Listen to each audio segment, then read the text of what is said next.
stood frozen in our mother's living room, staring at trash bags piled by the door. My heart pounded as I recognized what was inside them. Photos, dozens of them torn and crumpled. My sister Alina leaned against the doorframe, arms crossed, watching me with that expression I'd learned to recognize over the years. Cold satisfaction mixed with something like boredom. "What did you do?" I whispered, my voice barely working. She shrugged casually. "Mom would have wanted us to move on." "I just made it easier." I dropped to my knees beside the nearest bag, my hands shaking as I pulled out pieces of photographs. My mother's face ripped down the middle, her smile at my graduation torn into quarters.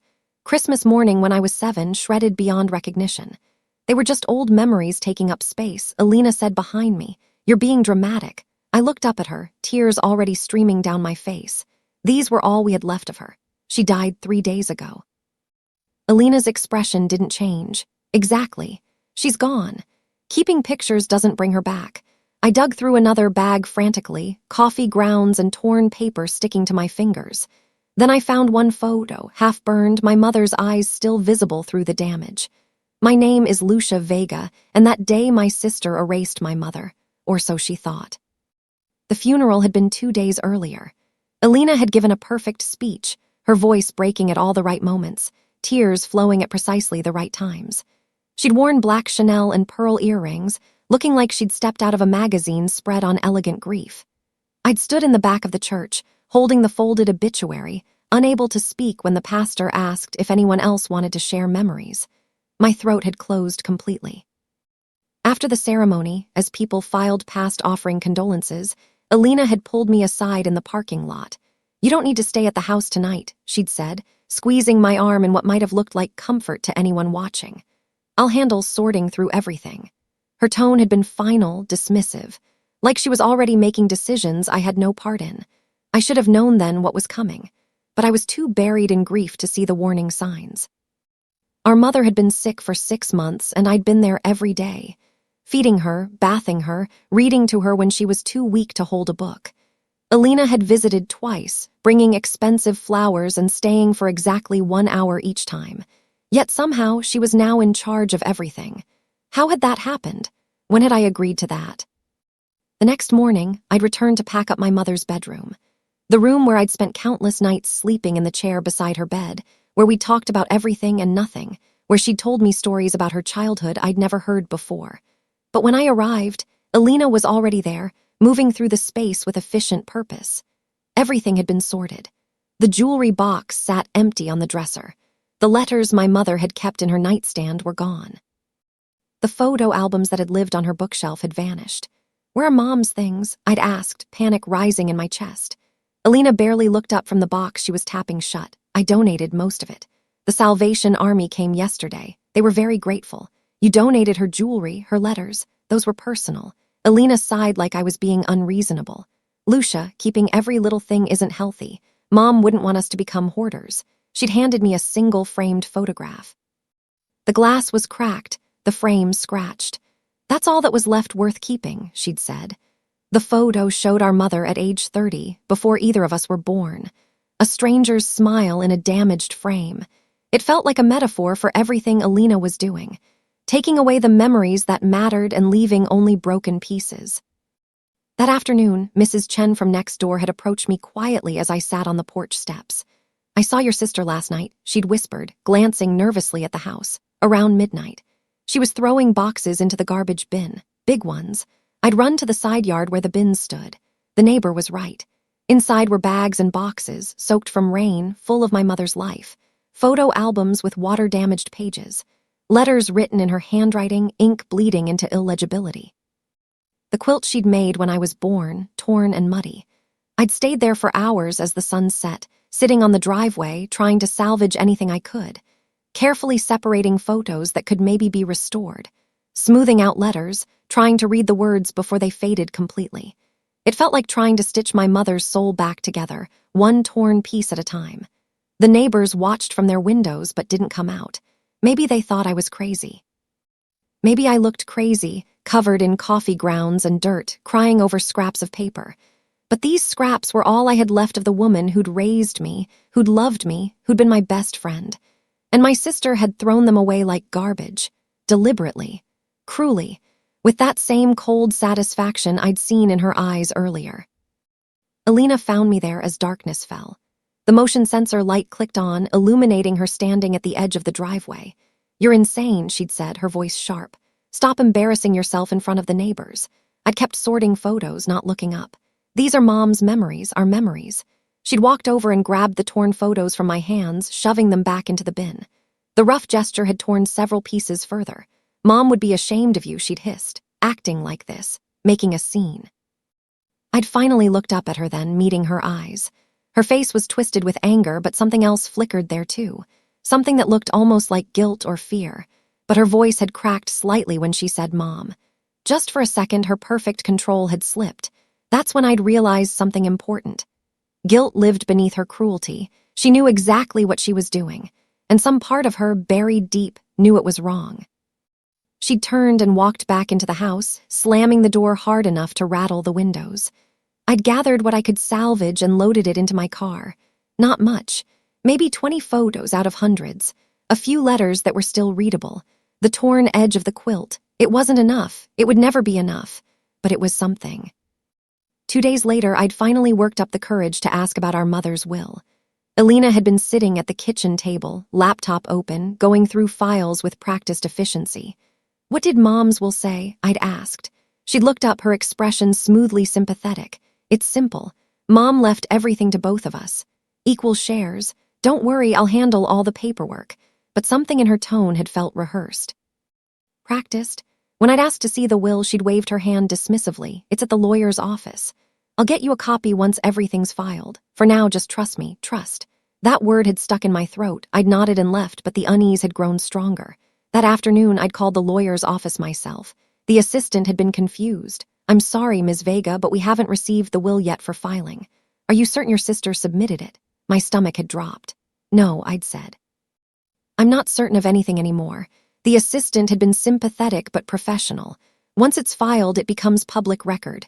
You'll be able to review it then. Until that happens, I'm afraid I can't help you." I'd hung up and sat in my car for a long time, hands gripping the steering wheel. Alina had lied. The will wasn't filed, which meant she was hiding something. But what? And more importantly, why? A week after the funeral, I'd finally gotten permission from Alina to clean out our mother's sewing room. It had been her sanctuary, where she'd spent hours creating beautiful quilts and embroidered pillows. The room still smelled like her lavender sachets and the cedar chest where she'd stored fabric. I'd worked slowly, carefully folding materials, sorting through patterns and threads. Each item held memories. This fabric had become my baby blanket. That thread had been used to embroider my name on my first backpack. Then, in the back of the closet, hidden behind a stack of old fabric boxes, I'd found something unexpected. A small wooden box, about the size of a shoebox, taped shut with masking tape that had yellowed with age. My heart had started racing as I'd peeled the tape off carefully. Inside was an envelope with my name written on it in my mother's distinctive cursive handwriting. Nothing else. Just that envelope placed carefully in the center of the box like it was precious, like it was important. I'd frozen, staring at my name. When had she put this here? Why had she hidden it? With shaking hands, I'd opened the envelope. Inside was a letter dated 2 weeks before my mother died. The ink was slightly smudged in places, like she'd been crying while writing it. "Lucia," it began. "If you're reading this, then I've seen who your sister really became." I'd sat on the floor of the sewing room, reading my mother's letter over and over until I'd memorized every word. Her handwriting had been shaky but determined. The letter was only half finished, like she'd been too weak or too emotional to complete it. But what she'd written was devastating. She'd written about her regret, about how she'd always known Alina was difficult but had hoped she'd grow out of it, about her fear that Alina had forgotten kindness, forgotten compassion, forgotten what family meant. There was a line that haunted me that I couldn't stop thinking about. "If she can throw away my love, she will throw away everything sacred." Had our mother known? Had she predicted this? At the bottom of the letter was a note addressed to her lawyer, dated the same day. "Final update enclosed. Please use this copy as my official last will and testament. All previous versions are void." Below that was another sealed envelope, this one addressed to the law firm. I'd held it carefully, my hands trembling. This was it, the real will. The one Alina didn't know existed. The one our mother had hidden, knowing that Alina might try to change things after she was gone. My mother had seen who her eldest daughter had become, and she'd prepared for it. I'd driven straight to the lawyer's office, the sealed envelope clutched in my hand like a lifeline. The lawyer, Mr. Harmon, was a kind-looking man in his 60s who'd known my mother for over 20 years. When I'd explained what I'd found, his expression had grown serious. "This isn't the version we have on file," he'd said after examining the envelope carefully. "Your sister submitted a will the day after the funeral." My stomach had twisted. What did that version say? He'd hesitated, bound by confidentiality, but his expression had told me enough. It wasn't good. "Can we open this one?" I'd asked, indicating the sealed envelope. "With your permission, yes." We'd opened it together. Inside was a handwritten will dated 2 weeks before my mother's death. Her signature was clear, witnessed by 2 nurses from the hospice care. The document was brief but specific. All possessions, property, and savings were to be left entirely to me. Lucia Vega. Alina's name wasn't mentioned once. Mr. Harmon had frowned deeply. "This is definitely your mother's handwriting. I recognize it." He'd pulled out a file folder. "This is what your sister submitted." He'd shown me a typed document, also claiming to be the last will and testament, also bearing my mother's signature, but the signature looked wrong. Too neat, too perfect. My mother's hands had been shaky those last weeks. This signature was steady, strong, forged. Mr. Harmon had studied both documents carefully, comparing the signatures with magnifying glass. "Your mother always preferred handwriting important documents," he'd said. "She never typed legal papers. Claimed it felt too impersonal." The typed will that Alina had submitted left everything to her. Just her. I wasn't mentioned at all except as a witness, which I'd never been. The date was listed as 1 day after the handwritten will I'd found. Convenient timing. "This needs to be investigated quietly," Mr. Harmon had said. "If your sister forged this document, that's a serious crime. But we need to be certain before making accusations." He'd promised to send both signatures to a handwriting expert, to review the witnessing procedures, to verify which document was legitimate. For the first time since my mother's death, I'd felt like I had an ally, someone who believed me, someone who saw through Alina's perfect facade. I'd left his office feeling lighter but also terrified. If Alina had forged our mother's will, what else was she capable of? How far would she go to get what she wanted? And what would happen when she found out I'd discovered her secret? That night, I'd barely slept. Every sound made me jump. Every shadow seemed menacing. Alina didn't know yet, but she would soon. And when she did, I wasn't sure what she'd do. The confrontation came 3 days later. I'd been avoiding Alina, making excuses not to meet, not to visit the house. But she'd shown up at my apartment unannounced, letting herself in with the spare key I'd foolishly given her years ago. "We need to talk about the estate," she'd said, walking into my living room like she owned it. I'd stood in the kitchen doorway, keeping distance between us. "What about it?" Her smile had been patient, condescending. "I know you're upset about the photos. I understand. Grief makes us emotional, but we need to move forward with the will so we can settle everything." I'd taken a breath, trying to keep my voice steady. I spoke with Mr. Harmon. Her expression had flickered just for a second. "Oh, what did he say?" "He said you submitted a will. I found another one, in Mom's sewing room." The silence that followed had been heavy. Alina's face had gone carefully blank, her lawyer mask sliding into place. "I'm not sure what you think you found, but the will I submitted is the official document. Mom gave it to me before she died. She wanted me to handle everything." "Funny," I'd said, "because the will I found is dated 2 weeks before she died. And it's handwritten, in her actual handwriting, not typed." Alina's jaw had tightened. "You're making this very difficult, Lucia. Grief is affecting your judgment. That's when I'd known for certain." She'd forged it. She'd actually forged our mother's will. Alina had tried to gaslight me for an hour. Her tactics were subtle, practiced. She'd touched my arm gently, speaking in that concerned older sister voice she'd perfected. "Lucia, grief makes people paranoid. You're not thinking clearly." She'd reminded me of times I'd been wrong before, times I'd misunderstood situations, times I'd been, in her words, overly emotional and irrational. "Mom trusted me with her final wishes," she'd said. "She knew I was the responsible one. The one who could handle difficult decisions. You're the artistic, sensitive one. She loved that about you. But she also knew you couldn't handle the practical side of things." Each word had been designed to make me doubt myself, to feel small and incapable. And for a moment, I'd almost believed her. I'd almost apologized for questioning her.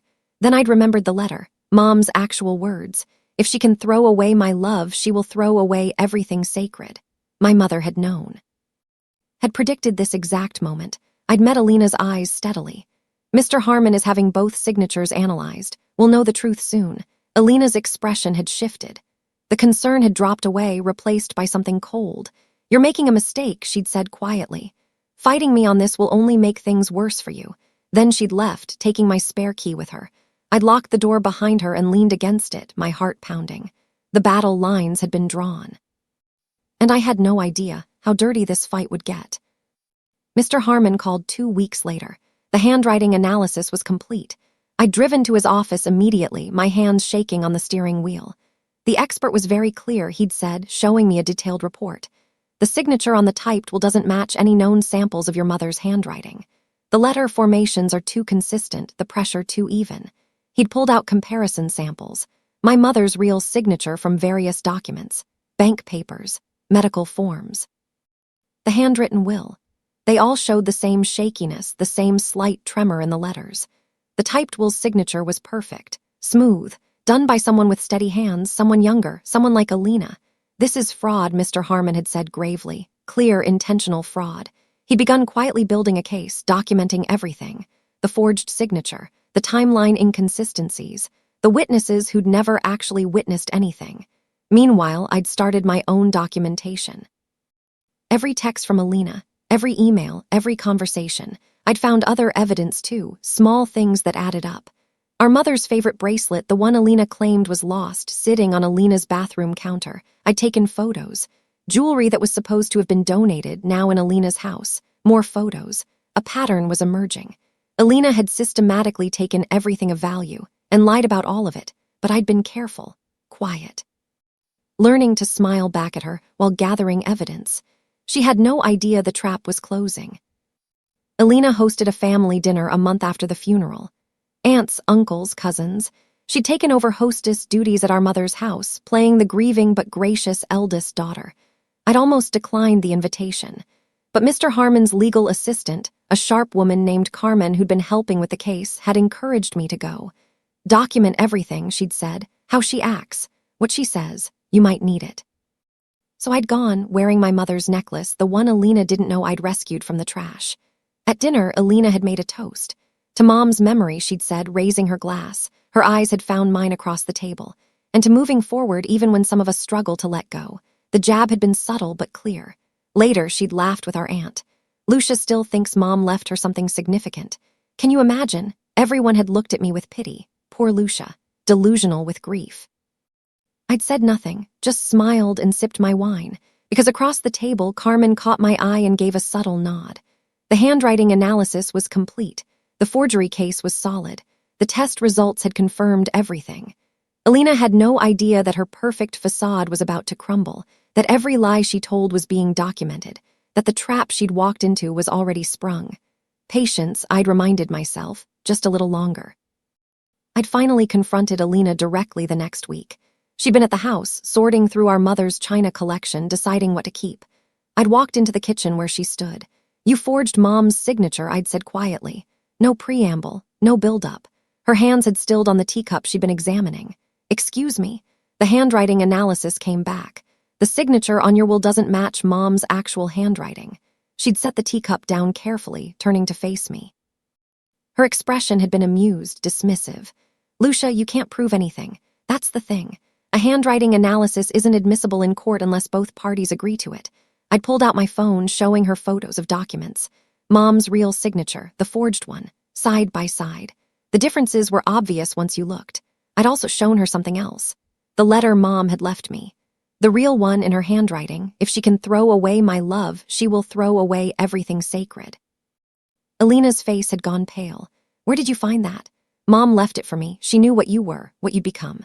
For the first time, real fear had flickered in Alina's eyes, but she'd recovered quickly, forcing a laugh. You're bluffing. That letter doesn't prove anything. Maybe not, I'd said, but Mom's real will does, the one she had witnessed properly. The one you didn't know existed. I'd left her standing there, uncertainty finally cracking her confident mask. The power dynamic had shifted. And she knew it.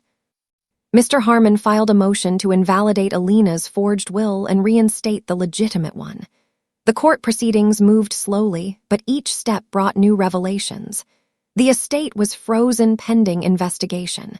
Alina couldn't touch any assets, couldn't sell the house, couldn't access accounts. She'd started calling me constantly. Angry calls, pleading calls, threatening calls. "You're destroying our family," she'd said. "Mom wouldn't want this, but Mom had wanted exactly this. She'd prepared for it. Written that letter, hidden the real will, left me a trail to follow." Alina's friends started distancing themselves. Word spread about the fraud investigation. People whispered at the grocery store, at church. At the places Alina had always held court, had always been the golden child everyone admired. Her perfect reputation was crumbling, and for once I wasn't the family embarrassment.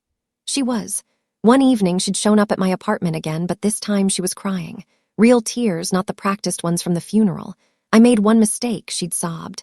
"Are you really going to destroy me over that? One mistake?" I'd felt my anger rising. "You threw away every photo of Mom.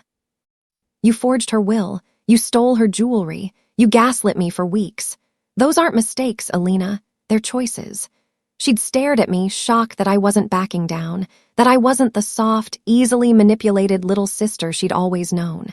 "You destroyed her first," I'd said quietly, then closed the door. Late one night, unable to sleep, I'd found myself thinking about my mother's last night alive. The memory was painful but precious. She'd been so weak, barely able to speak. I'd been sitting beside her bed, holding her hand. "Promise me, Lucia," she'd whispered, her voice thread-thin. "Promise me you won't let her erase me." I'd promised, not understanding what she meant. I wouldn't let who erase her, but she'd squeezed my hand weakly. "You'll understand. When the time comes, you'll know what to do," I'd promised. Held her hand until she'd fallen asleep. She died the next morning while I was downstairs making tea. I'd come back to find her gone, her hand still warm, her face peaceful. Alina had arrived an hour later, having been called by the hospice nurse. She'd cried appropriately, said all the right things, but I'd noticed how quickly she'd moved to take charge, calling the funeral home, contacting the lawyer, making decisions. At the time, I'd been grateful, too grief-stricken to handle logistics. Now I understood. She'd been taking control, erasing Mom's wishes, rewriting the narrative before I could stop her. But Mom had known, had seen it coming, had left me that letter, that will, that promise. I'd finally understood what she'd meant. Don't let her erase me. Don't let Alina rewrite who I was and what I wanted. Keep my memory alive, truthfully, completely. I'd kept that promise. I was keeping it still. Mr. Harmon's investigation uncovered more evidence. Security footage from the notary office where Alina had claimed to have the will witnessed. The video showed her arriving alone. No witnesses. Just her and a notary she'd apparently paid to sign without asking questions. The notary was now under investigation, too. There were also bank records showing Alina had started transferring money from our mother's accounts the day after she died, before the will was even supposed to be executed. Small amounts at first, then larger. $50,000 total by the time the estate was frozen. Mr. Harmon had copies of everything. Dates, times, account numbers. The case was airtight. Alina had committed fraud, theft, forgery. Criminal charges were possible, though Mr. Harmon had advised against pushing for that. Better to settle this in probate court, he'd said. Get the estate properly distributed. Pursuing criminal charges would take years and cost more than it's worth. But I'd wanted her to face real consequences, not just lose the inheritance, actually answer for what she'd done. In the end, Mr. Harmon had convinced me. Your mother wanted you to have her estate, he'd said, not to spend it all on legal battles. Let the probate court invalidate the forgery. Get what's rightfully yours, that's the best revenge. He'd been right, but it still felt insufficient. Alina had tried to erase our mother, to steal everything, and she'd almost succeeded. Almost. The court hearing was scheduled for a Tuesday morning in August. I dressed carefully, wearing the same dress I'd worn to Mom's funeral. Alina arrived in designer everything, clearly trying to project confidence and respectability. But I could see the cracks. Her makeup was heavier than usual, covering dark circles. Her hands shook slightly as she arranged papers. The judge, a stern woman in her 60s, reviewed the evidence methodically. The handwriting analysis, the security footage. The bank transfers. Alina's lawyer tried to argue. This is a family dispute over differing memories of the deceased's wishes. My client sincerely believed she was honoring her mother's intentions. Mr. Harmon had played his ace. The video footage from the notary office with timestamp clearly showing Alina alone. The audio was barely audible, but enough. Her voice saying she'll never know. The courtroom had gone silent. Alina's face had drained of color. The judge had looked at her with open disgust. "Ms. Vega," she'd said to Alina, "your behavior is not only legally fraudulent but morally reprehensible. You attempted to disinherit your sister and steal your late mother's estate through forgery and deception." Alina had tried to speak, to explain, but the judge had held up her hand. "I've heard enough. The motion to invalidate the fraudulent will is granted. The original handwritten will is hereby recognized as the legitimate last testament." Court was adjourned. Alina had sat there, stunned, while people filed out. I'd walked past her without a word. There was nothing left to say. The official reading of the legitimate will happened a week later. Alina had shown up, probably hopping for some last-minute miracle, some clause that would give her something. But Mr. Harmon had been clear. The will was simple and specific. He'd read it aloud in his office, his voice steady and professional. "I, being of sound mind, leave all my possessions, property, and savings to my beloved daughter, Lucia Vega. She has been my companion, my caregiver, and my truest friend in these final years. She deserves everything I have to give." Alina's name wasn't mentioned. Not once. Not even in passing. It was like she didn't exist. Alina had sat rigid in her chair, her face a mask of controlled rage. She tried to interrupt. "This is manipulation. She poisoned Mom against me." Mr. Harmon had pulled out another document. "Your mother's medical records and statements from hospice nurses confirm she was completely lucid until the end. She knew exactly what she was doing." He'd also shown Alina the letter, the one Mom had written, the one that started with, "If you're reading this, then I've seen who your sister really became." Alina had read it, her hands shaking. When she'd finished, she'd stood abruptly, knocking her chair backwards. "You turned her against me," she'd hissed at me. "No." I'd replied quietly, "You did that yourself." She'd stormed out, slamming the door hard enough to rattle the framed degrees on Mr. Harmon's wall. The sound had felt final, like the end of something that had been dying for years. In the weeks after the will reading, Alina had tried to mount a public relations campaign. She'd called relatives, telling her version of events. How I'd manipulated Mom in her final days, how I'd forged documents, how I'd stolen her inheritance. But the relatives had asked to see proof. And when Alina couldn't provide any, while I could show them court documents, medical records, and Mom's own handwritten letter, opinion had shifted. Some family members cut Alina off completely. Others maintained polite distance. The golden child had fallen, hard. She'd tried one final manipulation, a long email to all family members detailing her grievances. But it had backfired spectacularly when someone had replied, all with a copy of the court judgment. Fraud, forgery. The words were right there in legal language. Alina's reputation was destroyed. Meanwhile, I'd moved forward quietly. I'd been granted full access to the estate, the house, the accounts, the possessions. Everything Mom had wanted me to have. Walking through the house alone for the first time as its sole owner had been emotional. Every room held memories. Good ones now, not tainted by Alina's presence. In Mom's bedroom, I'd found one last photograph tucked behind her dresser. A photo of her holding both of us as children. Alina and I, maybe 3 and 5 years old before everything had gone wrong. Mom's eyes in the photo seemed to say, "You did it. You kept your promise." I'd used part of the inheritance to hire a professional restoration artist. She'd worked on the salvaged photos for months, carefully piecing together torn edges, digitally reconstructing missing pieces, removing stains and damage. The process was painstaking and expensive, but worth every penny. One by one, my mother's face returned.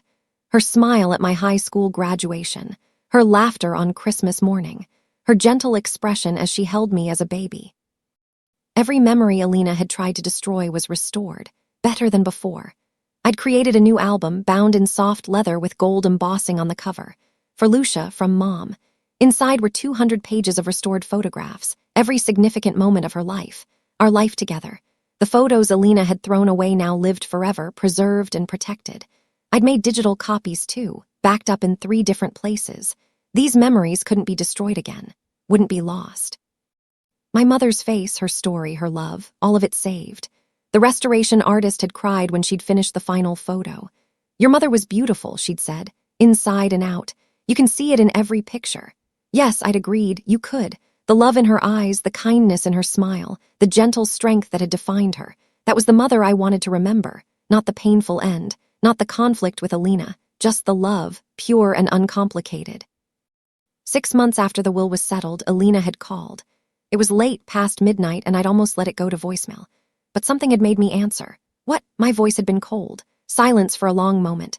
Then quietly, "Mom would hate what we've become." The words had hung there, true but complicated. Would she? Or had she known this was inevitable? Alina had continued, her voice tired, defeated. "I know I can't fix this. I know you'll never forgive me. I'm not asking you to. I wanted you to know I'm sorry for everything." The apology had felt hollow, too late, too little. But I'd heard something in her voice. Real regret, not manipulation, not another trick, just exhaustion and genuine remorse. "She saw who we were long before we did," I'd said quietly. There had been a sharp intake of breath on the other end. Then the line had gone dead.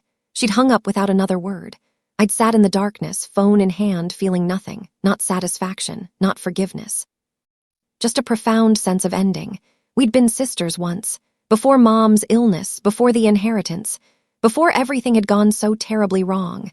But that relationship was dead now, burned with the photos, destroyed with the forgery.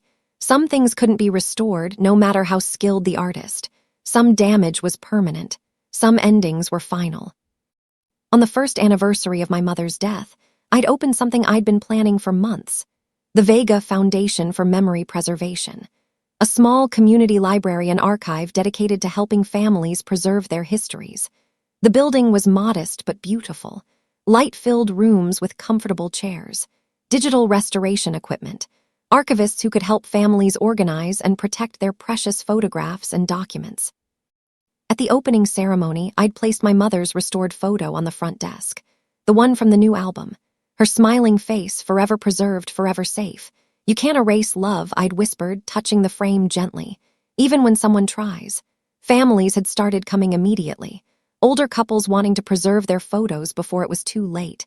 Young parents documenting their children's lives. People who understood that memories mattered. That history mattered.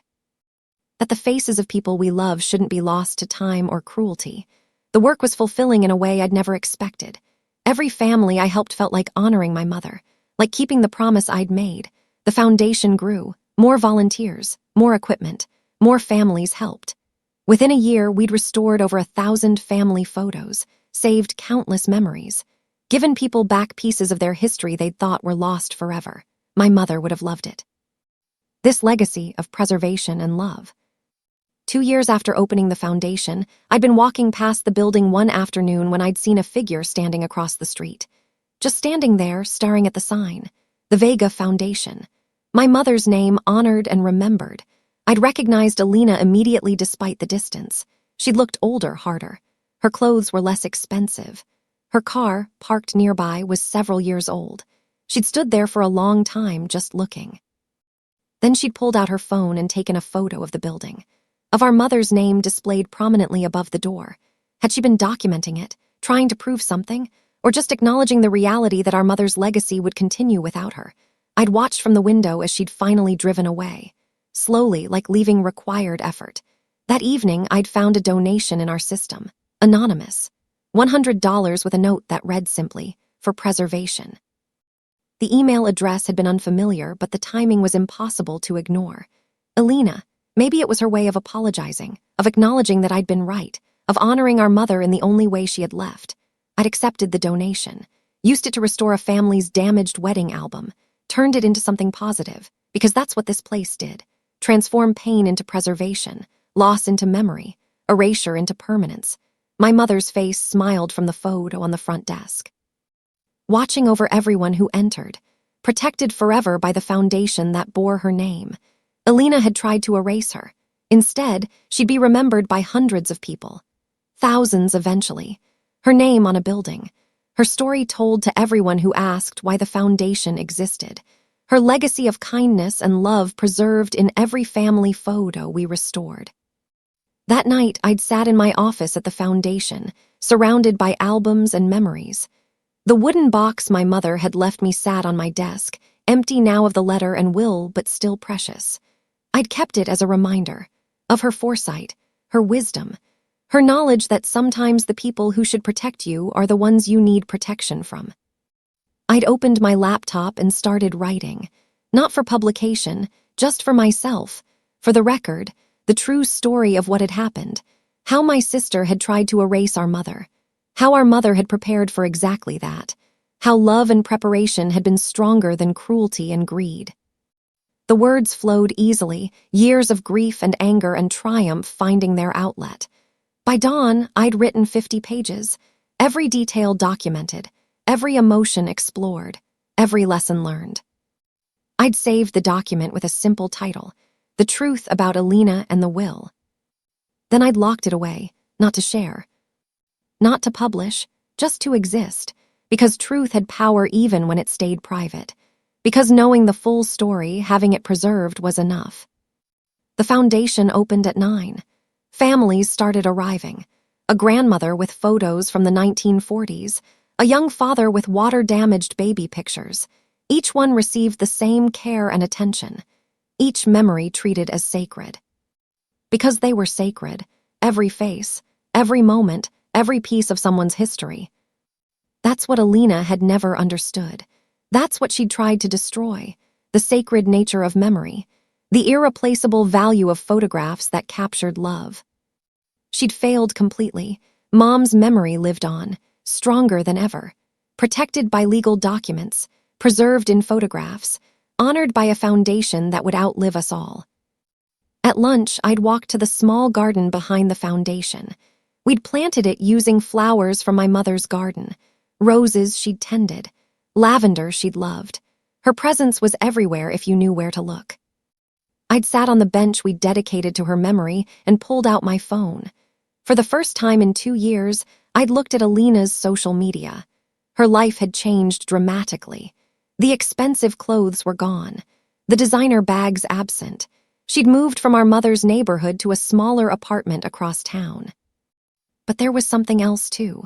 Recent posts about volunteer work, about a job at a nonprofit helping elderly people organize their estates, about learning to value things that couldn't be measured in money. Maybe she'd learned something. Maybe the consequences had actually changed her, or maybe it was just another performance, another facade. I'd never know for certain, and I'd realized I didn't need to. My relationship with Alina was over, had been over since she'd thrown those photos away, since she'd forged that will. Some betrayals were simply too large to come back from. But I'd found peace anyway, not through forgiveness, through purpose. Every family photo I restored was an act of defiance. Every memory I preserved was proof that love couldn't be destroyed. Every person who walked through the foundation's doors validated what I'd fought for. My mother had seen the future clearly, had known that Alina would try to erase her, had prepared for it with careful planning and hidden documents, had trusted me to find them, to fight for her memory, to keep my promise. I'd kept that promise, completely. The foundation would grow, would help thousands of families over the years, would preserve memories that might otherwise be lost. And at the center of it all would be my mother's photo, her name, her legacy of love and protection. Alina had thrown away photos thinking she could control the narrative, thinking she could decide what was remembered and what was forgotten. But she'd learned a hard lesson, one that had cost her everything. You can't erase love, you can't destroy memory, you can't rewrite truth no matter how hard you try, because someone is always watching, someone always remembers, someone always keeps the receipts. My mother had kept receipts in the form of a handwritten will and a hidden letter. I'd kept receipts in the form of careful documentation and preserved evidence. Together, we'd ensured the truth survived. That evening, as I locked up the foundation, I'd taken a moment to touch my mother's photo on the desk. "Thank you for trusting me," I'd whispered. "Thank you for seeing the truth. Thank you for preparing me to fight." The photo couldn't answer, but I'd felt her presence anyway, in the quiet building, in the preserved memories, in the work that would continue long after I was gone. Alina's name wasn't on any of it, wasn't mentioned in the foundation's history, wasn't part of the story we told. She'd tried to erase our mother. Instead, she'd erased herself, written herself out of the family history through her own actions, become the forgotten one while Mom's memory grew stronger every year. That was the real justice, not the court case, not the invalidated will, not even the lost inheritance, but the permanent record of who had loved and who had betrayed, who had preserved and who had destroyed, who deserved to be remembered and who had earned obscurity. I'd walk to my car under the darkening sky, the foundation's light still glowing behind me. Tomorrow, more families would come, more memories would be saved, more love would be preserved, and my mother's name would be there, watching over it all, permanent, protected, impossible to erase. Some battles are won in courtrooms, others are won in quieter ways, through persistence, through truth, through building something that outlasts the people who tried to tear you down. I'd won both ways, the legal battle and the lasting legacy, and somewhere I like to think my mother was smiling, proud that I'd kept my promise, satisfied that her plan had worked perfectly, happy that her love had proven stronger than her daughter's cruelty. The will had been read, the truth had been revealed, justice had been served, and most importantly, my mother's memory lived on, not in trash bags or torn photographs, but in restored beauty, protected forever, shared with everyone who needed to know that some things are worth fighting for, that some promises are worth keeping, that some battles are worth winning, and that love, real love, can never truly be erased, no matter how hard someone tries.